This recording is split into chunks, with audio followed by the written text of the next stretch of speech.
Peru News Today. All you need to know about Peru. Minister of Defense, Jorge Chávez, ruled out resigning after the questioning in Congress. The head of defense, Jorge Chávez, expressed confidence that the parliamentary groups will timely analyze their responses given before the plenary session of Congress. The Minister of Defense, Jorge Chávez, announced this Wednesday that he will not resign from office, despite criticism from some congressmen for the death of 4 members of the Peruvian army during a confrontation with a terrorist column in the district of Putis, in the province Ayacuchana de Huanta.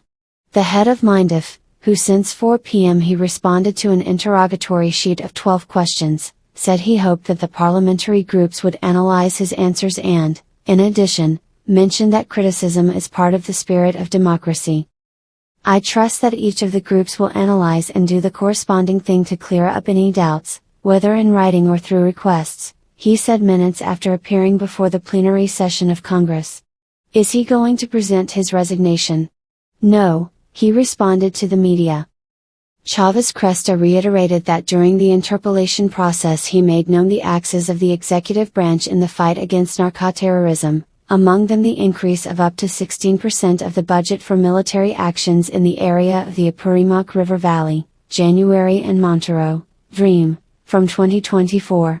Likewise, he avoided responding to the complaint of the Avanza País Congresswoman, Patricia Chirinos, who denounced that a group of parliamentary coordinators and those close to the minister tried to intercede on his behalf to avoid a possible censorship in his against. That issue has been touched on in the interpellation document.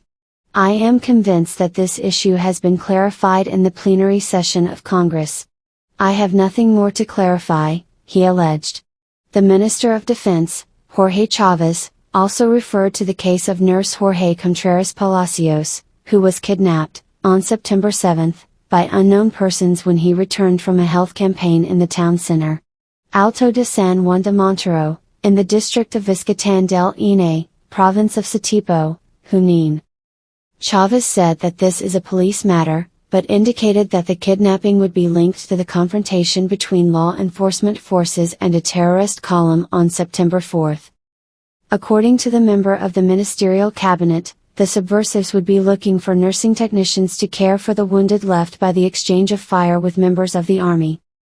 As a consequence of the terrorist confrontation in Putis, we have the information that nursing technicians are requiring to assist the 4 wounded during the confrontation, he said. Peru News Today. Follow us on Facebook and Instagram.